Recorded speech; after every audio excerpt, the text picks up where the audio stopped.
Hello students, in our today's video we are going to start the practicals for the building construction. So in this subject we are having the different practicals. First we will see the total contents of the practical, that is the index. So in this subject we are having near about 18 practicals. The first practical is identify the components of the building structures in the given model. The second is we have to prepare the foundation plan. Third is we have to prepare that foundation plan for the framed and for the load bearing structures both, and then we are going to make a line out on the ground. Then we are having practicals regarding English bond, Flemish bond, and then simple stone masonry work, along with some visits and all, writing the reports on those visits. So today we are going to start our first practical, that is identifying components of the building structures in the given model. Okay, so first we will see what is the write-up of this practical, and then we will see the different components of building structures. Okay, so first the content of these practicals. So the practical number first, that is the components of the building structure. For this, relevant program outcomes, then relevant course outcome, then the practical outcome, and every theoretical part, it is given into the manual. Now for this practical, actually we need a model of the building. So as we are conducting the practicals online, so it is not possible to take the model and show all the components. So I am going to show you all components with the help of presentation. For this practical, you have to write out the precautions to be followed, then the actual procedure to be followed, then the resources used. So here you can write the model which we are going to see. Then next, that is the precautions followed, and this observations. In this observation, what you have to write? First, write down the serial number, then component part of the structure, and then section of that component. So for example, if we consider first component part of this substructure, that is the foundation, here you have to write out the foundation, and here you have to stick a section of that component. Okay, so you can take the images from internet and you can paste it over here. Okay, so प्रत्येक component साठी इथे तुम्हाला serial number, त्या component पार्टचं नाव आणि त्याच्या पुढे त्या component पार्टचा एक सेक्शन, त्याचा एक फोटोग्राफ तुम्हाला इथं अटॅच करायचा आहे किंवा स्टिक करायचा आहे. असे जेवढे काही कंपोनेंट्स आपण बघू ते सगळे कंपोनेंट्स तुम्हाला याच्यामध्ये ऍड करायचे आहेत. Okay, so in the result you can write down that we have understood or we have seen all the components of the structure. Interpretation of the results, in this you can write down we have identified all the components of the building, and in the conclusion also you can write down we have understood all the components of the building with the help of model or with the help of presentation. Okay, so here are some practical related questions. Those are explain component parts of substructure, explain component parts of superstructure, explain the types of foundation shown in the model, and draw the section of building showing all the component and part.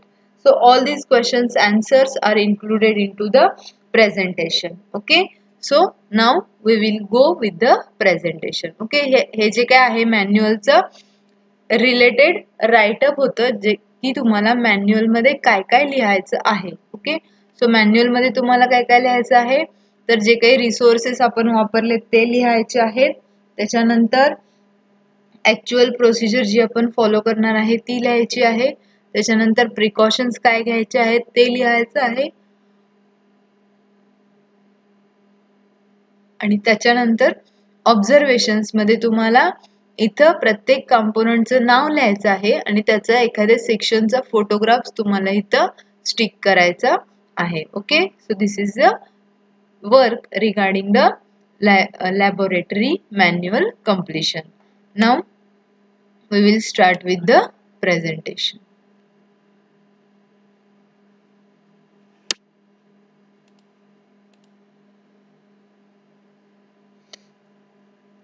Okay, so in this today's practical, we are going to learn about all the components of the building. Okay, so the whole building, it is divided into two parts, that is the substructure and superstructure. Okay, we have already seen it into the chapter number 3rd, that is the basic building components. So these basic building components, these are divided into two parts, superstructure and substructure. Substructure म्हणजे काय? Below plinth level, whatever the parts are present, those are known as a substructure, and above the plinth level, whatever parts present, those are known as a superstructure. Okay, so first we will see one cross section of whole building structure from substructure to the superstructure. आता या section मध्ये bottom पासून जर तुम्ही start केला तर बिल्डिंगचा प्रत्येक कंपोनेंट ह्याच्यामध्ये तुम्हाला दिसतो. Okay, so first this component, it is known as a foundation. Here it is given. One, it is known as a foundation. Second, it is known as a hard cover किंवा basement filling किंवा plinth filling सुद्धा आपण याला म्हणू शकतो सेकंडला. Okay, इथे जे काही तुम्हाला दिसतंय, so it is known as a plinth filling.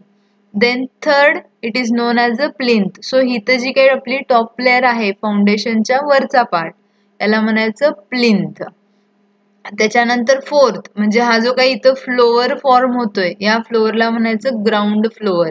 Okay, then त्याच्यानंतर फिफ्थ, ओके, या विंडोच्या खाली हा जो पार्ट कॉन्क्रीटचा आपण प्रोव्हाइड करतो याला म्हणायचं सील. ओके, देन ही window 6. Then 7th, that is the reveal related to the vertical wall on the sides of the door and window frame as inner and reveal and outer reveal. म्हणजे ह्याच्यामध्ये आपण हा जो काही स्पेस इथं सोडलाय या window मध्ये आणि या वॉलच्या विड्थ मध्ये, so this is known as a reveal. त्याच्यानंतर 8, that is known as a jamb. So vertical sides of both doorways, that is known as a jambs. Next, that is above this window, it is known as a lintel. Next, 10th, so it is known as a corbel. Then 11th, known as a ceiling. So this is the part above the slab. Then next, upper floor.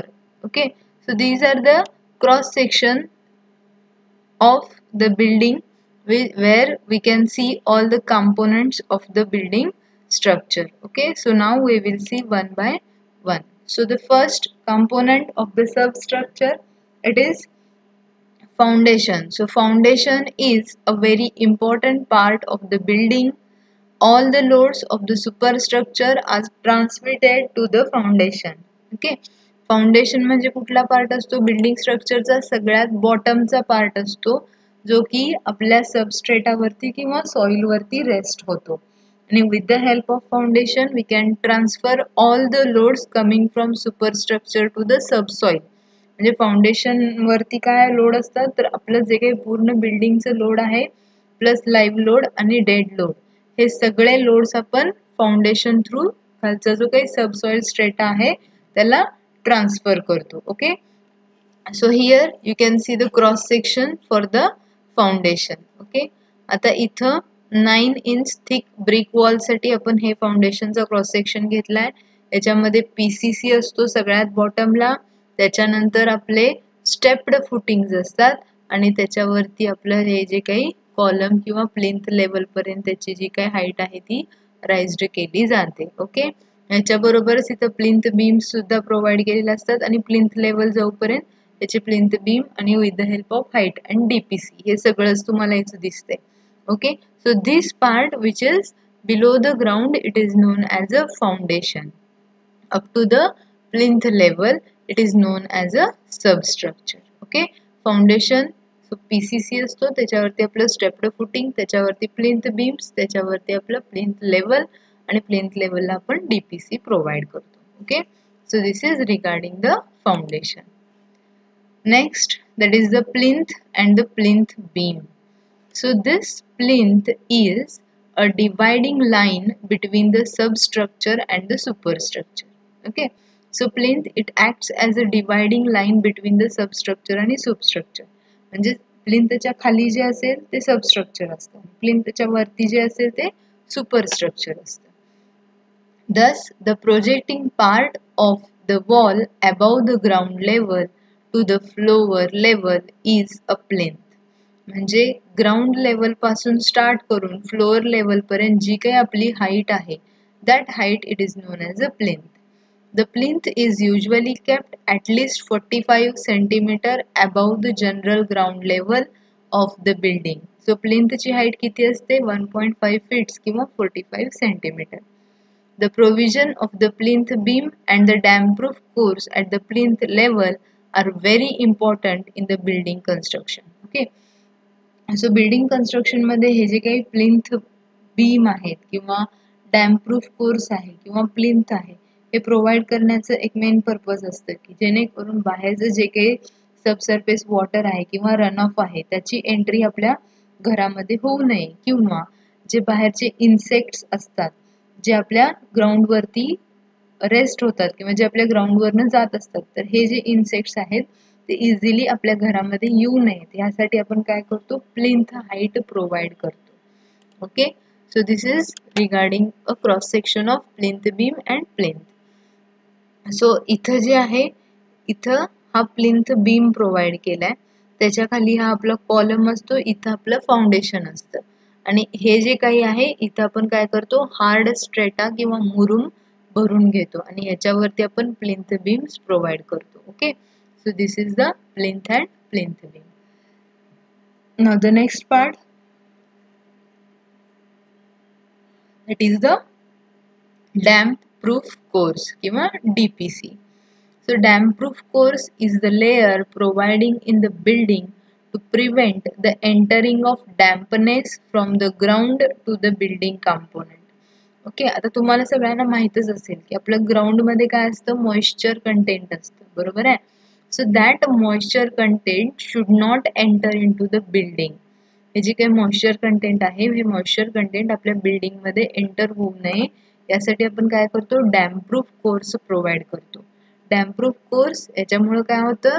तर ते ग्राउंडचं जे काही moisture आहे, that moisture it not enters into our building structure. Okay, so here you can see. आणि damp proof course कुठे provide करतात? आपले जे प्लिंथ बीम असतात, त्या प्लिंथ बीमच्या वरती आपण काय करतो? डॅम्प प्रूफ कोर्स प्रोव्हाइड करतो. So here you can see, इथं आपला ग्राउंड लेवल आहे आणि ग्राउंड लेवल पासून DPC हा 150 mm above the ground level असतो. म्हणजे ग्राउंड लेवल पासून 150 mm अबव आपण DPC प्रोव्हाइड करतो. ओके, आणि DPCचं पर्पज काय? तर it avoids the entry of moisture into the building. Okay, so this is regarding the damp proof course. Now the next, that is the walls and columns. आता ह्या सगळ्याशी आपण काय familiar आहे. Okay, damp proof course किंवा plinth हे थोडं difficult जातं, पण वॉल्स आणि कॉलम, आता वॉल तर आपल्या सगळ्यांना माहितीच आहेत. Walls are mostly made of masonry. कशाचे असतात वॉल? आयदर ब्रिक मॅसनरी किंवा स्टोन मॅसनरीच्या असतात. So walls are mostly made up of masonry. It may be of brick, block work or the stone work. म्हणजे मॅसनरी वर्क हे तुम्ही brick masonry घेऊ शकता किंवा कॉन्क्रीट ब्लॉक मॅसनरी घेऊ शकता किंवा स्टोन वर्क घेऊ शकता. Next, the buildings may also be constructed as a framed structure with columns and footing and wall. आता नुसता वॉल कुठं असतात? फक्त वॉल आपण कुठं प्रोव्हाइड करतो? ज्या ठिकाणी लोड बेअरिंग स्ट्रक्चर्स आहेत त्या ठिकाणी.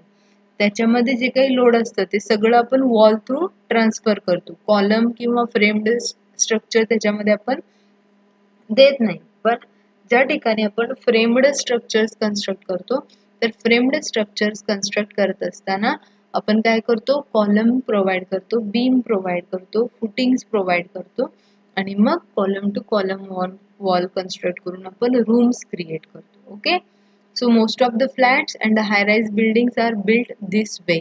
म्हणजे आता रिसेंटली जे काही सगळे कन्स्ट्रक्शन्स आहेत हे सगळे कन्स्ट्रक्शन्स हे फ्रेम्ड स्ट्रक्चर्स असतात, म्हणजे with the help of column, footing, beam and then wall.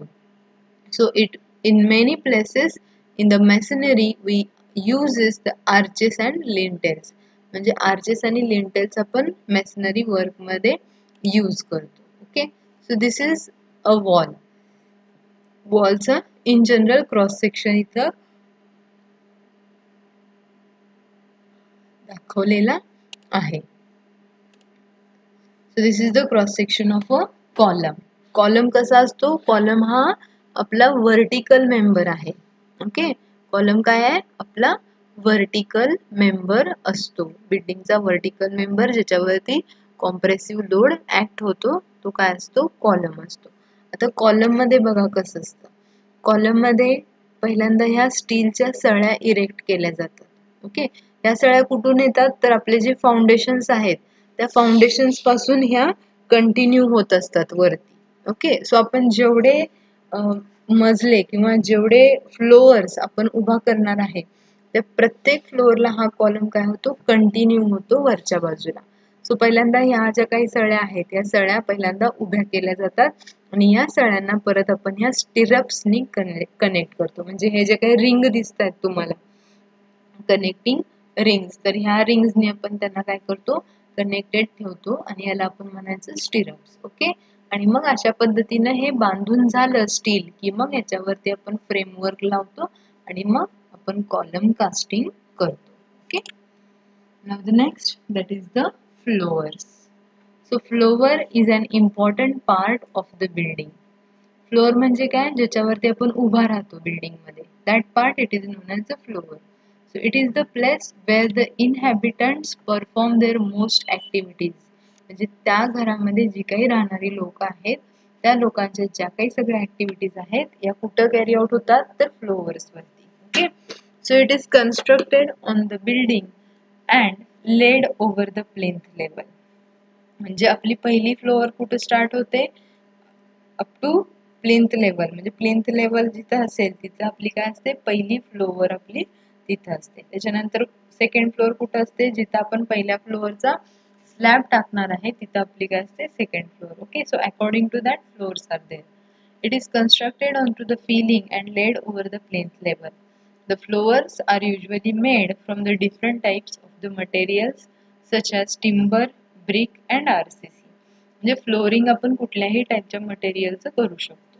So top floors are nowadays usually made of reinforced concrete. सो जे काही फ्लोअर्स आहेत ते फ्लोअर्स आपण जनरली रिइन्फोर्स्ड सिमेंट कॉन्क्रीटचे कन्स्ट्रक्ट करतो. So this is one picture in which flooring tiles are fixed onto the concrete basement. So इथे जे आहे हे आपलं कॉन्क्रीट बेसमेंट आहे. मग इव्हन ते प्लिंथ लेवलचं असू दे किंवा फर्स्ट सेकंड फ्लोअर लेवलचं असू दे, तर याच्यावरती आपण काय करतो? टाइल्स बसवतो. याला आपण काय म्हणतो? Flooring. Okay, next that is the roof. A roof is an important part of all the buildings. The most important item in the housing is to have a roof over the head, one's head. So roof म्हणजे काय? तर आपल्या वरती जे roofing आहे किंवा covering आहे, आपलं टॉप स्लॅब जो असतो त्याला काय म्हणतो आपण? रूफ म्हणतो. Okay, so it is the most important item. Roof कशासाठी प्रोव्हाइड करायचं असतं? तर आपल्याला एक शेल्टर मिळावं, जे काही ऊन, वारा, पाऊस याच्यापासून वाचण्यासाठी रूफ हा सगळ्यात बिल्डिंगचा महत्वाचा कंपोनेंट आहे. So the roof is a layer which covers the structure from the top. वरनं स्ट्रक्चरला कव्हर करायचं काम कोण करतं? तर रूफ करतं. It also prevents the building from inhabitants from the ill effects of the environment. So environment मध्ये जे काही इनहॅबिटंट्स आहेत, जे मुव्हिंग बर्ड्स असतात किंवा जे इन्सेक्ट्स असतात, सो त्यांच्यापासून बिल्डिंगला प्रिव्हेंट करायचं काम कोण करतं? रूफ्स करतात. So depending on the finances available and also the climatic conditions, we can have different kinds of roof. So whatever the finance we are having with us and the different climatic conditions in the different regions of the country, we are having different kinds of roofs. म्हणजे roof हे flat असू शकतात, sloping असू शकतात. So हे कशावर depend आहे, आपल्याकडे जो फायनान्स अवेलेबल आहे आणि प्लस आपल्या रिजन मध्ये ज्या क्लायमॅटिक कंडिशन्स आहेत त्याच्यानुसार आपण रूफचा शेप जो आहे तो ठरवतो.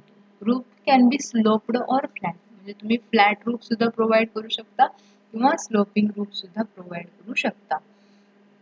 Many types of the roofs and roofing materials are available nowadays. Okay, so this is one picture in which you can see the roofing work it is going on. Here the sheets are provided for the roofing purpose and the sloping roof is provided. Okay, so likewise we can have the flat roofs also. Okay, next component of the building structure, those are the doors and windows. Okay, doors and windows म्हणजे काय, the whatever openings which are necessary into the building for passage inside and outside the building, म्हणजे proper ventilation होण्यासाठी आपण doors आणि Windows, ventilation आणि जे आपलं communication आहे, होरिझॉन्टल कम्युनिकेशन आणि व्हेंटिलेशन, ह्या दोन्ही पर्पज साठी आपण काय करतो, डोअर आणि विंडोज प्रोव्हाइड करतो. We also need a windows for lightning and ventilation. A detailed study of door and windows is an important part of the building construction, as the expenditure on this item alone can go up to the 15 to 20% of the total cost of civil works. म्हणजे बिल्डिंगचे doors आणि Windows याचं study properly करणं गरजेचं आहे. कारण का, तर बिल्डिंगचा जो आपला ओव्हरऑल कॉस्ट आहे त्या ओव्हरऑल कॉस्टच्या 15 to 20% कॉस्ट हा आपला जो आहे तो आपल्या विंडोज आणि डोअर्स वरती खर्च होत असतो. सो त्यामुळे त्याचे एक प्रॉपर स्टडी करणं गरजेचं असतं. Traditionally doors and windows are made of wood and hence this work is sometimes referred as wood work into the building. So traditionally आपण जे बिल्डिंग्सचे विंडोज आणि डोअर्स प्रोव्हाइड करत होतो, तर हे विंडो आणि डोअर्स कशाचे असायचे, वुडनचे असायचे. आता रिसेंट मध्ये आपण काय करतोय, आपले जे काही डोअर्स आणि विंडोज आहेत, so those can be into the wooden or into the aluminium or into the glass, how the customer likes, according to that we are providing the material for door and window. So this is one image of door. आता ह्याच्यामध्ये तुम्हाला डोअरचे सगळे वेगवेगळे parts बघायला मिळतील. इथं बघा, ही एक पॅनल्ड डोअर आहे, म्हणजे हे जे दिसत आहेत चौकोन चौकोन याला म्हणायचे पॅनल. ओके, पॅनल डोअर आहे. आता ह्याचे जो बॉटम आहे त्याला बॉटम रेल म्हणायचं इथं. त्याच्यानंतर हा मुलियन आहे, त्याच्यानंतर हा मिडल रेल आहे आणि हा टॉप रेल. त्याच्यानंतर स्टॉप मोल्डिंग, म्हणजे इथं मोल्ड्स असतात, असे खाच खाच केलेले असतात इथं, सो याला म्हणायचं stop moulding. Then hinge style. Okay, हा जो काही उभा आहे तो याला म्हणायचं लॉक स्टाईल. इथं हा उभा आहे तो, इथं आपल्याला आहे बोर होल, जे काही आपण लॉक पर्पज साठी वापरतो. आणि इथं आपले हिंजेस आहेत, म्हणजे बिजागऱ्या ज्या आपण आपल्या दरवाजाला प्रोव्हाइड करतो for the moving purpose. That बिजागरी in the English it is known as a hinge. Okay, so these are the different parts of the doors. Okay, now the next, the window. Okay, this is one image of window in which you can see all the parts of window. So here the rails are provided. Below the rails we are having a seal.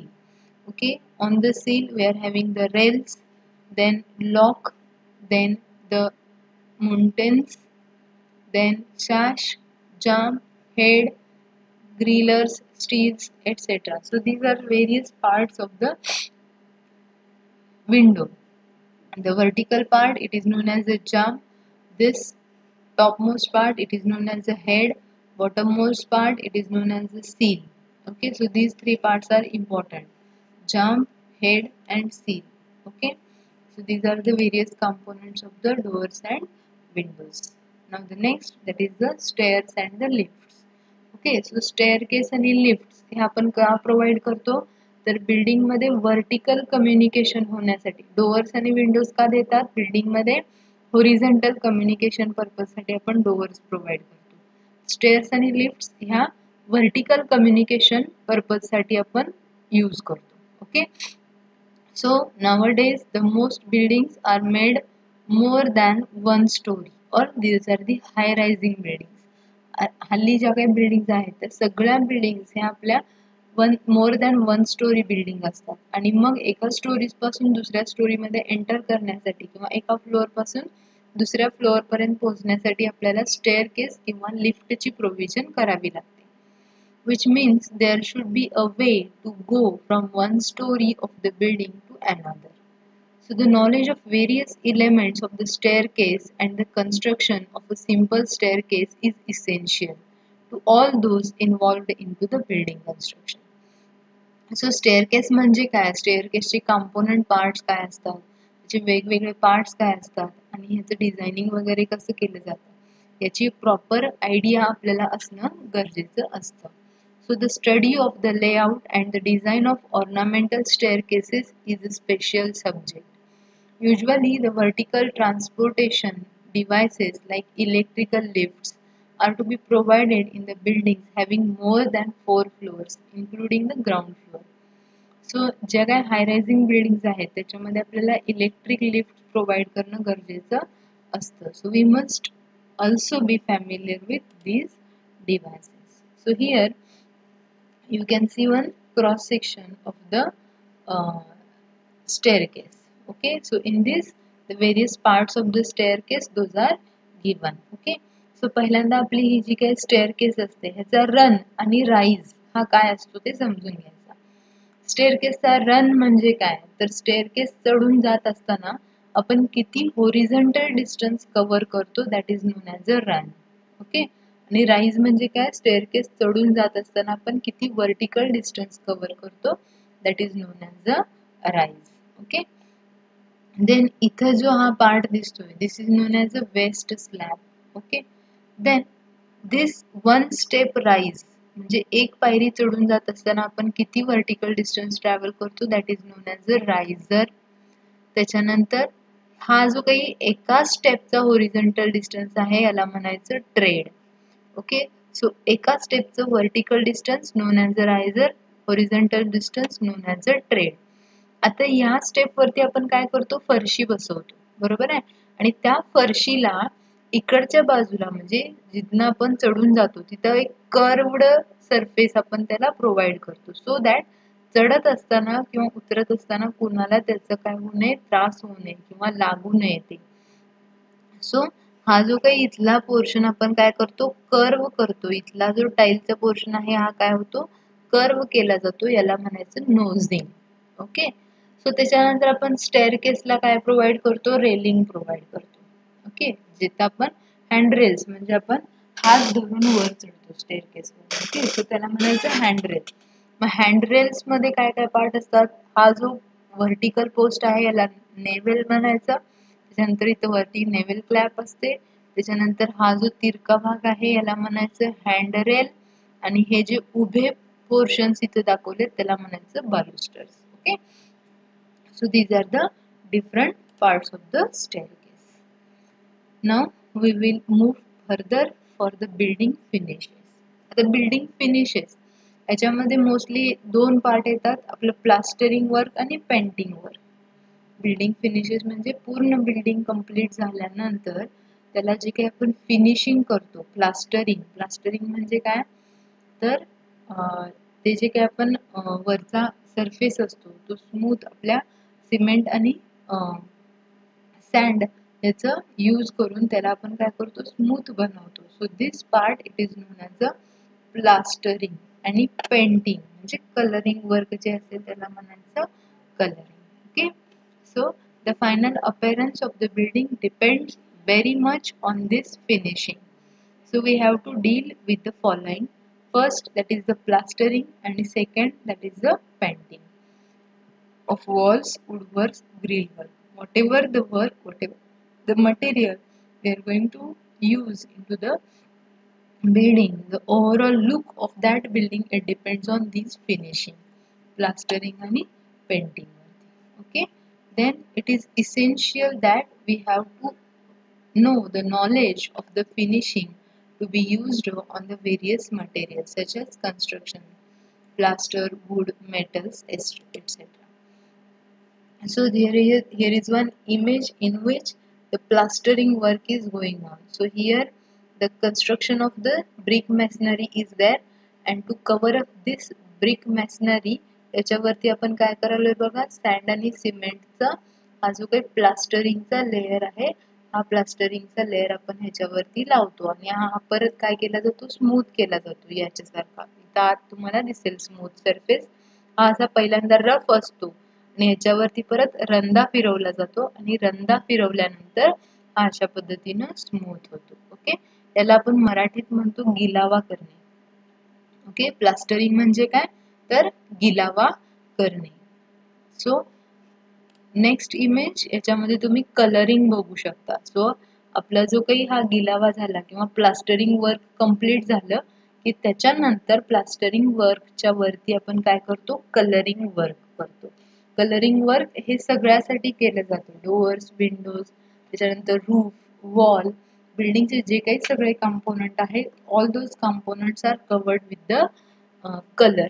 So these two, plastering and coloring, these two items decides the look of the building. Building कशी दिसणार आहे याचा look जो आहे तो कशावरती depend आहे तर आपल्या या दोन फिनिशिंग वरती डिपेंडंट आहे. Okay, so this all covers the components of the building. Substructure आणि सुपरस्ट्रक्चरचे सगळे कंपोनेंट्स आपण आजच्या व्हिडिओमध्ये बघितलेले आहेत. Okay, so your work is whenever you will be free, you have to go on the site and you have to see these different components of the buildings and you have to identify those components. Okay, and if possible go to the site and have some pictures or collect some pictures from the site also.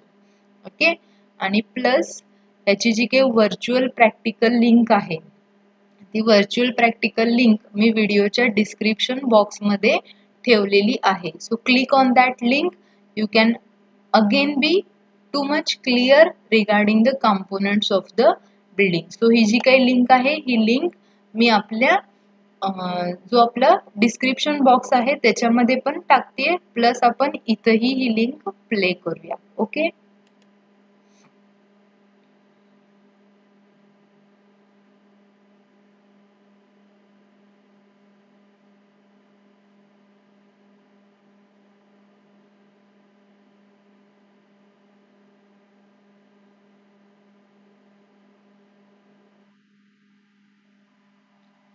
sorry. So this ends the slide show. Thank you.